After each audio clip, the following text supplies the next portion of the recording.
Hello, જય ભગવાન, જય શ્રી કૃષ્ણ. આપણું વૃદ્ધાશ્રમ બને છે. જો જોકે આપને બધાને ખ્યાલ જ છે. લગભગ 60% જેવું કામ પહોંચી ગયું છે. અંદરના ગાળામાં બધે પ્લાસ્ટર કામ ચાલુ છે અત્યારે. તો અહીંયા આપણે આ ગ્રાઉન્ડમાં ઝાડવા વૃક્ષારોપણ કરવાનું છે, ઝાડવા વાવવાના છે.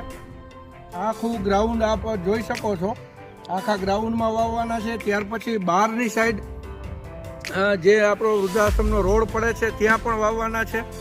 અને એવા ઝાડવા વાવવાના છે કે પશુ પક્ષીઓનું રહેઠાણ પણ થઈ શકે અને એનો ખોરાક પણ, એટલે અન્ન ક્ષેત્ર, પશુ પક્ષીઓ માટેનું અન્ન ક્ષેત્ર.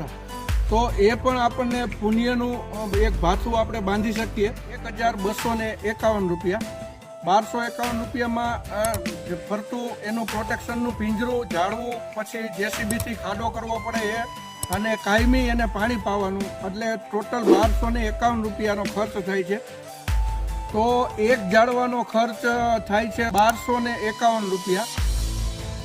જેમાં જે પણ દાતાશ્રી ને 2, 5, 10 ઝાડવા વાવવાની ઈચ્છા હોય તો જરૂરથી અમારો સંપર્ક કરજો. અને જે પણ દાતાશ્રી ઝાડવું વાવશે એમાં એની નેમ પ્લેટ પણ લગાડશું અને દર 3 મહિને 4 મહિને એમનું અપડેટ પણ મોકલશું અમે, કે તમારું ઝાડવું તમે જે વાવ્યું છે એ ઝાડવું આવડું થયું, એના પછી આવડું થયું, એ રીતના આખું અમે તમને અપડેટ મોકલશું. તો અહીંયા 200 થી 250 ઝાડવાની જરૂરિયાત છે. તો અમારો જરૂરથી સંપર્ક કરજો.